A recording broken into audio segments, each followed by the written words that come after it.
Ibu akan memperkenalkan satu mapel yang memang kita dituntut harus ada di dalam pembelajaran tahun ajaran 2025-2026 saat ini. Nah, itu tentang materi apa ini, Nak? Coding dan kecerdasan artifisial atau disebut dengan AI. Pernah dengar AI? Pernah. Sudah sering kamu ketahui AI. AI itu artinya apa? Intelligence, intellectual. Ya, oke, lanjut ya. Nah, di sini dilihat peserta didik itu mampu menulis teks prosedur. Ini Ibu mengambil tema tentang pembelajaran dalam bahasa Indonesia melingkupi atau berhubungan dengan yang namanya pembelajaran coding. Jadi nanti Ibu akan mengajari tentang mapel bahasa Indonesia dengan tema teks prosedur. Nah, jadi di sini peserta didik itu harus dapat menyusun dan mengembangkan gagasan dengan struktur, ejaan, dan tanda baca yang tepat. Nah, jadi di sini peserta didik itu harus dapat menerapkan prinsip berpikir komputasional atau coding tadi. Nah, itu untuk menyusun urutan langkah-langkah yang logis dan terstruktur pada materi teks prosedur. Nah, itu CP yang akan kita lakukan nanti. Lalu juga ada tujuan pembelajarannya itu. Untuk pengetahuannya itu peserta didik itu dapat mengidentifikasi struktur dan ciri kebahasaan teks prosedur. Nah, lalu juga dapat menjelaskan hubungan antara urutan langkah dalam teks prosedur. Lanjut ya. Nah, dilihat di sini pengertian coding. Apa itu pengertian coding? Coba, Nak. Programan. Coding itu ya sama dengan pemrograman. Apa itu? Proses menulis, menguji, dan memelihara kode sumber dari sebuah program komputer. Jadi singkatnya itu coding adalah cara kita memberikan instruksi itu apa? Perintah kepada komputer dalam bahasa yang bisa dimengerti oleh mesin. Nah, itu dia pengertian coding. Lanjut. Sedangkan kecerdasan artifisial, sebuah cabang ilmu komputer yang bertujuan untuk menciptakan mesin atau sistem yang memiliki kemampuan intelektual layaknya manusia. Secara sederhana, AI adalah teknologi yang dirancang agar komputer dapat belajar, berpikir, dan mengambil keputusan seperti manusia. AI tidak hanya memproses data berdasarkan perintah yang sudah ada, tetapi juga memproses informasi, mengenali pola, dan menghasilkan respon atau tindakan yang cerdas. Coba Ibu lihat ini, tanya, mana yang lebih utama atau mana yang lebih apa Ibu bilangnya, yang lebih bagus, manusia atau komputer? Manusia atau komputer? Kenapa manusia? Karena manusia ada akal dan ada hati. Kalau komputer ada nggak? Ada. Tidak ada. Tapi kenapa dia disebut juga dengan mesin pintar atau komputer pintar? Karena dia memiliki program-program yang didesain khusus agar dapat melakukan pembelajaran di masa yang akan datang. Nah, lihat lagi. Nah, di sini lihat. Ibu mau bertanya dulu. Ini tadi kita bilang Ibu masuk mapel bahasa Indonesia yang berkaitan dengan namanya coding. Ibu mau tanya dulu. Kalian pernah tahu resep masakan? Pernah resep masakan?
Lalu contoh merakit mainan. Juga ada step-stepnya kan? Siapa yang pernah merakit mainan? Biasa anak cowok ini. Mainan apa yang kamu rakit? Lego. Ya kan? Misalnya Lego. Bongkar pasang. Kalau Lego itu bisa berbentuk orang atau robot. Kita mulai dari kepala orang apa dari kaki? Kaki dulu. Nah, ya kan? Lanjut. Contoh lagi, satu lagi, menggunakan petunjuk di ponsel. Nah, misalnya kita mau telepon seseorang. Harus apa dulu yang kita buka? Ya, lalu apa lagi? Ya, tadi ada step-stepnya kan? Nah, itu juga termasuk di dalam pemrograman, yaitu instruksi atau perintah. Ya, lanjut. Nah, di sini coba ibu mau 2 orang maju ke depan. Sebagai contoh. Nah, sama Yuri boleh. Ayo maju nak. Oke, Yuri. Nah, di sini ibu kita beranggapan atau seandai-andainya ya kan, Yuri ini sebagai mesin komputernya AI. Ya kan? Sudah. Si Zawa ini sebagai manusianya atau orangnya, atau dia yang akan memerintahkan sebuah instruksi kepada si komputer. Contoh, ini tapi pembuatan teh. Kita coba mulai dari alur, misal contoh membuat teh ya. Zawa bilang apa ke si komputer ini? Cara membuat teh. Komputer jawab, bagaimana pertama-tama? Kamu menyiapkan gelas. Ya, lanjut. Terus gelas. Taruh air lalu diaduk. Airnya panas atau air dingin? Air panas. Selanjutnya? Ya. Siap ini? Oke, berarti nanti si Zawa bilang terima kasih AI. Kan seperti itu. Iya kan, anak? Itulah contoh dari gerak efisien. Tepukan untuk teman-teman dulu. Oke, terima kasih. Silakan duduk. Nah, bagi di sini kita dapat mengidentifikasi struktur dari tujuannya, bahannya apa-apa saja, lalu langkah-langkah, ya kan? Iya. Oke, next. Apa lagi di sini ya? Nah, coba ibu suruh maju lagi. Kita mau buat teks prosedur. Satu ada yang jadi robot pembuat sandwich. Maju.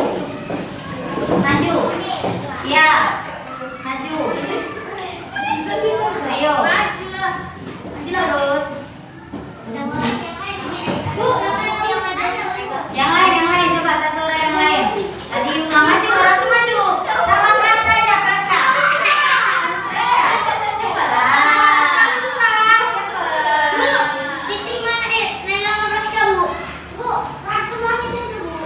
Udah, ada yang maju nih. Ada, ya udah. Ada, Rasul masih. Nah, di sini tadi contohnya si Siti jadi sebuah robot yang bertugas membuat sandwich. Berarti dia AI-nya ya kan? Lalu Ratu jadi yang memerintahkan, ya, yang menginstruksikan si robot bagaimana cara membuat sandwich. Contoh, sandwich. Habis itu AI-nya gimana robotnya? Ambil roti program. Habis itu dia ambil roti buat sandwich. Dia dari mana kan ibu? Nah, ambil 2 lembar roti. Lalu yang pertama itu roti pertama, letakkan selada, tomat, terus timun, saus, telur, keju banyak ya, daging.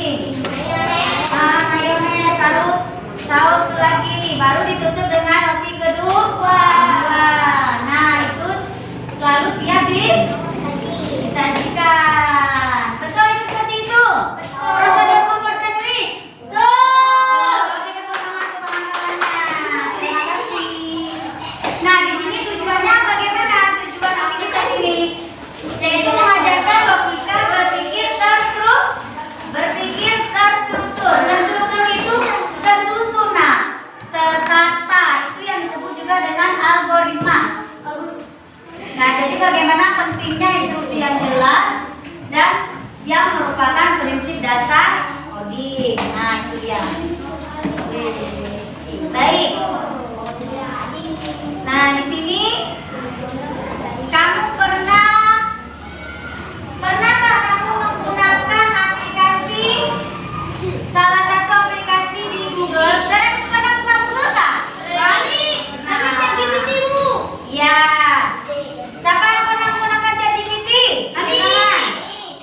Untuk apa itu ChatGPT? Kami, Bu. Kami buat animasi sendiri. Untuk apa? Animasi buat animasi sendiri. Dari animasi dari ChatGPT bisa? Bisa. Kami nanti buatkan saya animasi. Oh iya betul, buatkan saya sebuah animasi. Jadi kamu di situ harus membuat sebuah prompt. Apa itu prompt? Perintah. Misalnya kita menggunakan ChatGPT. Buatlah saya resep. Misalnya contoh ya, resep masakan. Apa kamu mau? Masakan? Somai, membuat menu somai. Nanti keluar dia itu dari ChatGPT ya kan? Iya. Somai apa aja yang keluar nanti biasa di ChatGPT itu bahan-bahannya. Lalu langkah-langkahnya. Iya kan? Seperti itu kan? Iya. Lalu kalau Google Gemini itu bagaimana?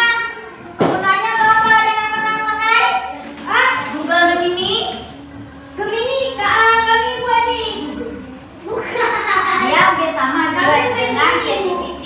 View 3. Apa itu? AI juga lah kan? Oke. Nah, jadi di sini kan di teks prosedur ini biasanya urutannya sudah logis apa belum? Biasanya sudah logis atau belum? Sudah masuk akal nggak? Tahapan-tahapannya? Sudah. Sama juga seperti kita keseharian kita kayak membuat nasi goreng, ya kan? Paham kan? Nah, aduh.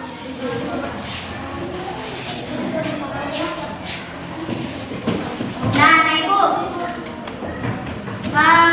Inilah sedikit Ibu mengajarkan tentang apa itu coding atau kecerdasan artifisial. Ada yang masih belum paham di sini?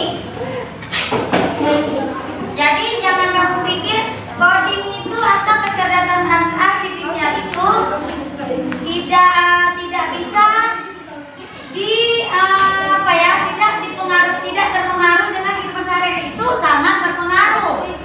Ada timbal baliknya dengan kehidupan sehari-hari, bukan hanya sekedar apa itu coding, bukan hanya sekedar apa itu kecerdasan artifisial, tapi kehidupan sehari-hari kamu juga termasuk di dalam pembelajaran coding. Coba contoh simpel. Tadi pagi sebelum ke sekolah kamu ngapain pertama kali? Mandi. Iya, mandi. Terus cuci muka. Cuci muka belum, mandi dulu ini yang betul. Bangun tidur. Gosok gigi, sholat subuh. Sholat subuh ada sholat subuh nggak?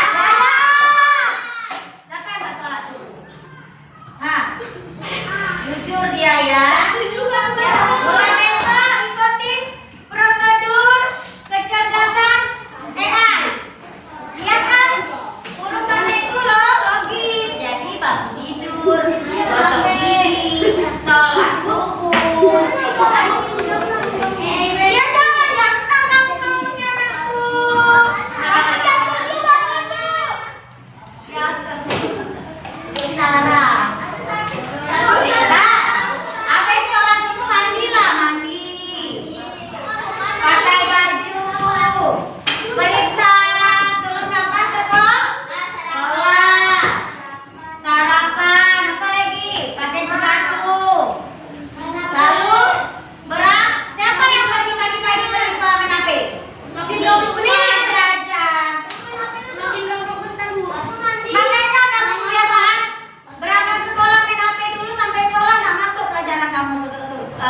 sini kamu. Kepala. Mana itu kayak gitu? Dan kali kamu lagi yang buruk-buruk tuh dilakukan. Ditinggalkan saja. Ya. Nah, jadi itu salah satu juga contoh coding dalam kehidupan sehari-hari. Nah, itu dia. Jadi di sini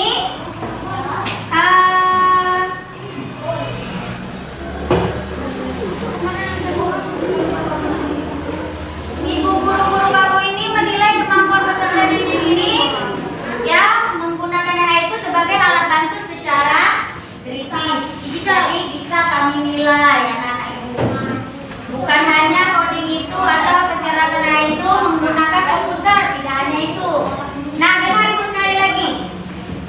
Coding atau kecerdasan AI itu belajarnya itu ada dua tahap atau ada dua contoh. Pertama, dibedakan menjadi dua dia nak ya. Ya.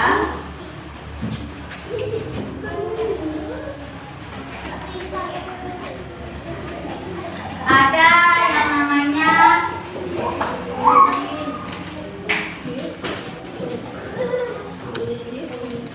PLA. Bacanya apa ini? PLA. Bahasa Inggris ya.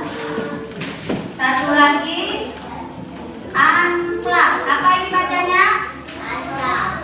Plug dan unplug. Plug itu pembelajaran coding atau AI itu menggunakan media apa ini?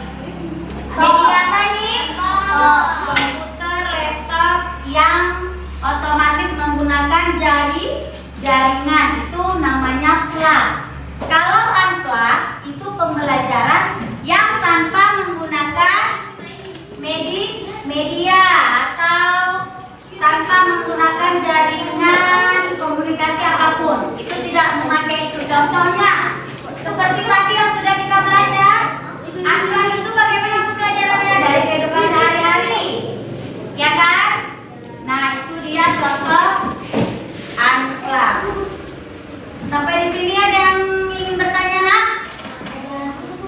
Ada yang masih belum paham tentang materi coding dan kecerdasan artifisial ini? Ada Bu? Paham? Sejauh ini paham? Ada yang mau ditanya? Nanti insya Allah besok kita mulai belajar menggunakan AI, Chromebook ya. Menggunakan Chromebook kita aplikasikan pembelajaran coding ini menggunakan Chromebook. Kita siapa mau buat game sendiri? Pengen? Mau? Besok kita coba. Buat game. Pengen buat game sendiri nggak? Pengen. Nah, coba ibu mau ingatkan satu hal. Ada sebuah game yang sangat familiar. Kamu pasti tahu juga. Apa itu?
yang bijak menggunakan pemrograman atau aplikasi apapun itu, insya Allah tetap pada jalurnya, tidak melenceng ke sana kemari. Paham nak?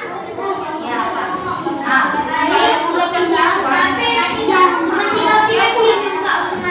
Apa contohnya aplikasi apa?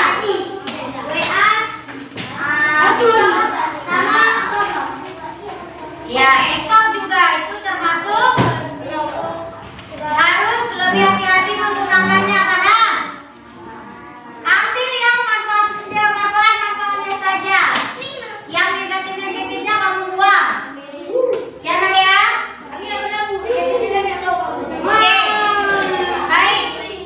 Untuk kesimpulan hari ini tentang pembelajaran coding ini, menulis tadi kita apa ya tentang tes prosedur kan? Nah, jadi di sini kita menulis ini bukan hanya sekedar menyusun kata, tetapi juga menyusun logika pikiran kita. Nah, jadi di sini tes prosedur ini efektif. Tes prosedur yang efektif harus memiliki urutan langkah yang sangat jelas, terperinci, dan tidak ambigu. Tidak ambigu itu tidak apa? Tidak apa ya istilah? Jelas. Yang tidak jelas, tidak ambigu, tidak jelas, ya. Nah, jadi contoh tadi di mana setiap instruksi itu harus logis dan berurutan agar dapat dijalankan oleh komputer. Tadi sudah kita lihat aktivitas seperti robot, di mana kita harus mengikuti perintah. Di sini peserta didik ini secara langsung dapat memahami pentingnya algoritma dan berpikir komputasional atau kemampuan memecahkan masalah. Sudah Ibu sampai di sini paham?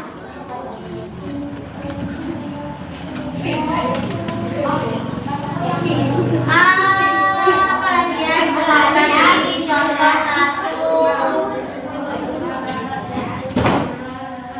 Tian, coba Ibu mau Tian, maju sini Tian. Majulah nak, satu aja. Ayo, cobalah. Siapa yang mau maju satu lagi? Aksa, boleh Aksa, sini Aksa. Udah nanti satu lagi. Ini mau kasih satu lagi ya. Ada sebuah perintah. Di sini kita akan menyusun algoritma sederhana. Contoh satu lagi kawannya Rido, coba Rido. Sini maju nak. Rido. Itu apa yang kamu punya itu buang Rido? Kenapa jorok kali nak? Jorok kali Rido ini. Ayo maju Rido. Rido, maju dulu. Ayo sama Aksa sini. Cepat. Siapa Rido? Itu suruh kamu.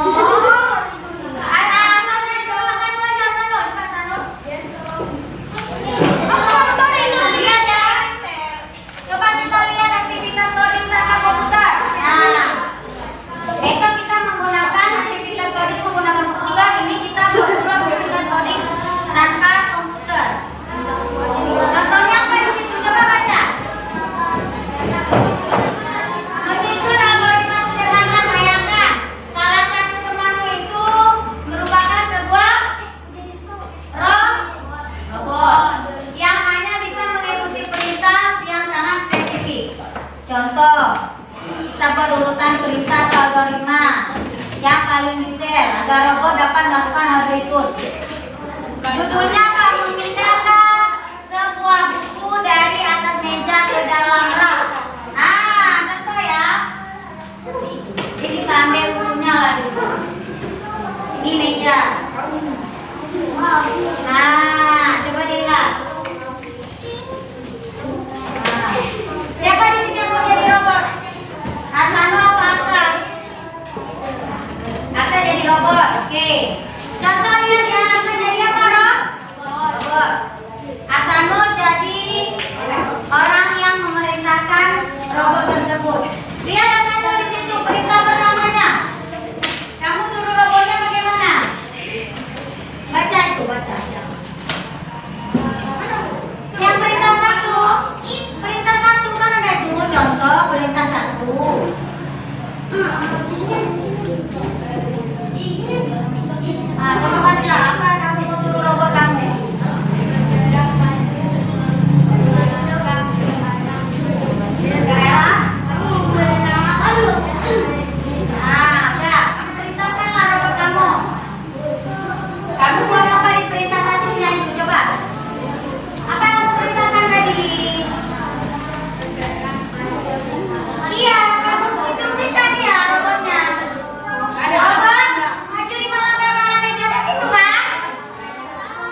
kalian?